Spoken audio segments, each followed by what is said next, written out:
Noong Easter Sunday nga, ay naimbitahan kami ni Ma'am Tess ng Pure Gold Crossing Kalamba. First time nga ni Liam ito, kaya naman excited na naman nga siya.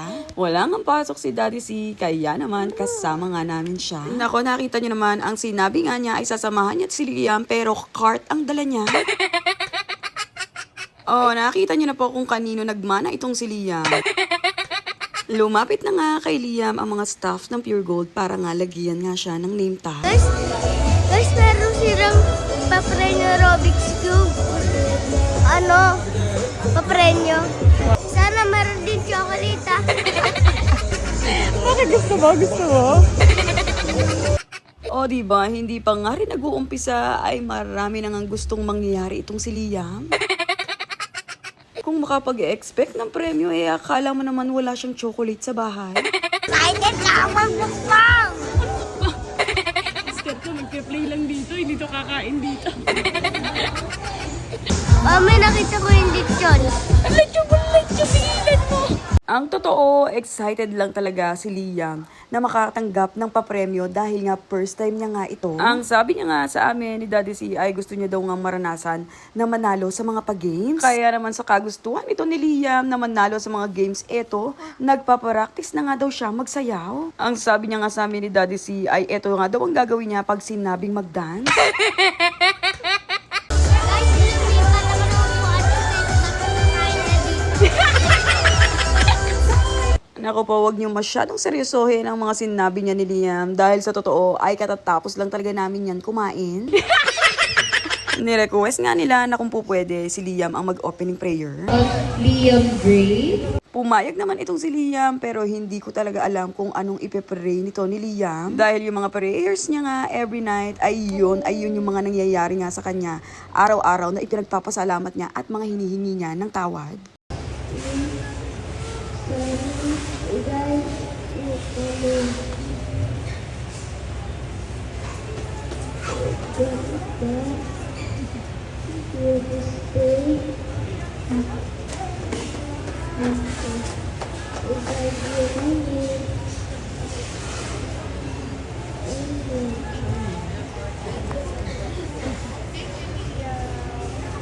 Pagkatapos nga ng opening prayer, tinawag na nga sila kung sino nga ang gustong sumali sa games. Si Liam, agad-agad naman ay tinaas ang kanyang kamay. Ang first game nga nila ay head, shoulders, knees, and toes at paunahan nga silang kuhanin ang cup sa gitna. Pero sa games na to ay natalo nga si Liam, pero ang maganda nga dito ay sport ang anak ko at okay na okay nga lang daw at dahil may second game pa nga. Sa pangalawang round nga ng game ay agad nga ulit sumali itong si Liam at ang pangalawa naman games ay stop dance. Nako, mukhang dito na nga natin makikita kung papaano nga sasayaw itong si Liam at kung magagawa niya ba yung mga pinaraktis niya. Ang totoo, hindi nga namin alam ni Daddy C kung alam niya nga yung larong stop dance. Pero syempre, as stage parent, alam niyo naman, andito lang kami para nga mag-cheer sa kanya.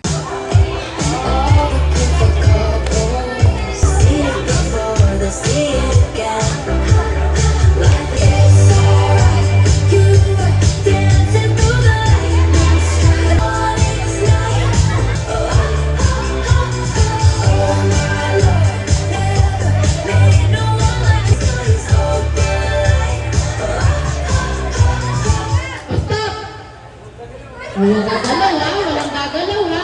Ako, kanina anak yun. Wow, ang galing. Dance na ulit. Okay, play third. Oh, diba? Talaga naman palaban itong anak ko. Kaya naman tuwang-tuwa talaga kami ni Daddy C habang nanonood. Sa totoo, nakakasali naman ng mga games itong si Liam kapag kami mga events sa school. Kaya lang, hindi allowed ang parent na makita kung ano nga yung mga ginagawa nila sa loob ng room. Kaya naman, hindi talaga namin alam kung gaano nga ka-competitive itong si Liam pagdating dito sa mga games o palaro. Pero sa nakikita nga namin ni Daddy C, ay talaga naman makikita talaga namin na talaga naman siniseryoso ni Liam itong mga palarong ito.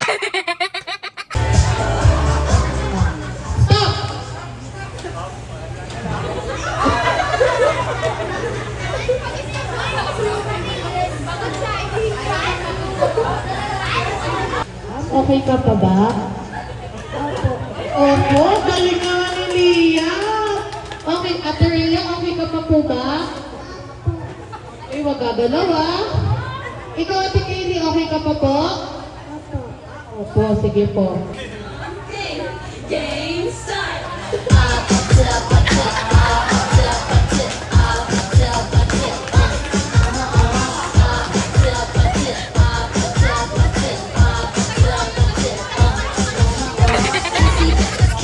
O, diba? Makikita nyo talaga namang kinarir na kinarir talaga ng anak ko itong palarungang ito. Diyos ko po, feeling ko nga ang maiuuwi namin ditong premyo ay house and lot.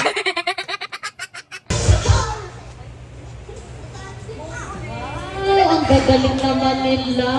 Palakpakan naman natin sila. Wow, ang galing naman ng babies na yan, ha? Wow! Kapila po kayo, nakikita. At napasayo pa nga itong si Liam nung sinabi na nga na 3 silang panalo. O kita nyo naman, kitang-kita sa mukha ng anak ko na talaga naman proud na proud siya sa sarili niya. Ang ano ka, Liam? Paano ka ikaw daw? Istatwa? Okay, thank you, Liam. Dito nga sa pangatlong game, bibigyan nga sila ng mga i-color nila at pipili nga sila ng top 3 kung sino sa kanila ang pinakamaganda mag-color. Sa mga puntong ito nga ay pwedeng turuan ng mga parent ang kids, pero bawal na ang parent ang magko-color. Pero hinayaan na nga lang namin ni Daddy si Liam at hindi na nga namin tinuruan ito. Para na rin syempre, ma-enjoy niya lang ito. At sabi nga rin namin sa kanya ni Daddy C na matalo, manalo ay okay na okay lang yun. Matapos nga nila mag-color ay binigyan na nga ng snacks itong kids. Meron nga rin binigay sa mga parents. Eto naman si Daddy C ay Liam na Liam talaga. Magtatanong nga daw siya kung may kasama ba daw tong juice. Anong kakamay Diyos? Nako, wag yung seryoso. Ito si Daddy C, pati nga ako ay niloloko niya. Nasasabihin niya daw na ako nga daw yung naghahanap ng juice. Ang totoo ay may mga binibigay nga sa amin na drinks at tinatanggihan nga namin dahil nga katatapos lang talaga namin kumain ni Daddy C. Kaya lang, mapilit talaga ito sila Ma'am Tess ng Pure Gold. Kaya naman binigay pa nga rin nila sa amin. May clown nga dito at sa mga puntong ito nga ay lumabas na nga siya para nga mag-start mag-magic.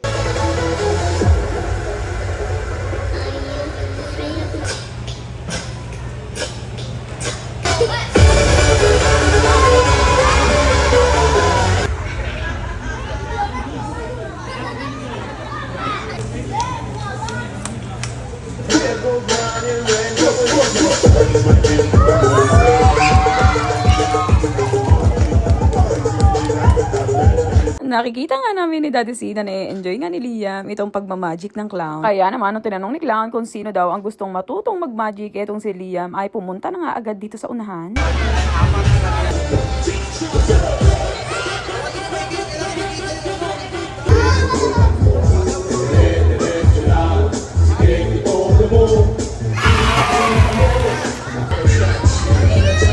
Nene, Yung ganon.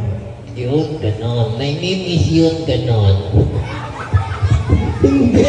Sa pagmamagic nga ng clown ay kita-kita ko talaga kay Liam na tuwang-tuwa nga siya. Nang matapos na nga ang performance ng clown ay tinawag na nga ang mga boys para nga makapag-picture nga sila. Kaya lang, itong si Liam ay food is life talaga. Kaya naman bumalik nga ito sa amin ni Daddy C para nga magpabukas ng biscuit.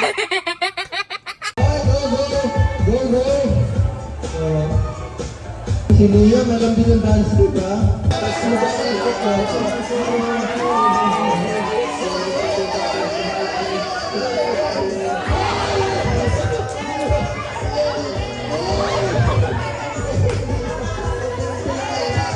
Mami, kumalit. Lumapag ako. Bigla ako nagganon. That boy is in the bird, ah. Umikot pa ako na We go sit down. Sit down, Phil, sit down. Sobrang proud na proud nga si Liam sa ginawa niya at syempre pati na rin kaming parents. Tinatanong nga sa kanya ni Daddy C kung ano ba yung sinayaw niya kanina at ang sinabi niya nga ay stardy daw yung. Nako, napaghahalata ang tumatanda na nga kami ni Daddy C dahil hindi na nga alam namin kung ano yung mga uso ngayon. Nako, ang sabi nga ni Daddy C, ang alam niya pa rin daw uso ngayon ay Harlem Shake. Oh, sa mga batang 90s, sigurado ako na alam niyo po iyon. Inakala nga ni Liam na aalis na ang clown. Kaya naman agad-agad ay lumapit nga siya para nga makipag-peace bomb. At sa mga puntong ito ay nag-perform nga ang mga staff ng Pure Gold para nga dito sa mga kids. At nang matapos nga ang performance ng mga staff ng Pure Gold, in-announce na nga nila ang top 3 na nanalo sa coloring kanina. Oh, wow! Kanya Liam! Wow! And how ang color kami? Nako, sinasabi ko po sa inyo at kitang-kita nyo naman talaga namang kinarir nga ito ni Liam. Rhea! Wow! Palakpakan kay Rhea! Sa mga puntong ito nga ay in-announce na nga ang lahat ng winner. Pero kahit na nga ganoon, masayang-masaya pa nga rin ang lahat ng kids dahil kahit hindi nanalo, ang iba ay meron pa rin silang naiuwing mga papremyo. Para nga sa pagtatapos ng program ay nag-picture taking na nga ang mga kids. Matapos nga nito ay nagpaalam na nga kami kay Ma'am Tess. Dahil nga sa mga panahong ito ay may susunod pa nga kaming commitment. Kung ano yung pangalawa namin pinuntahan ay isi-share na nga lang po namin sa mga susunod naming vlog.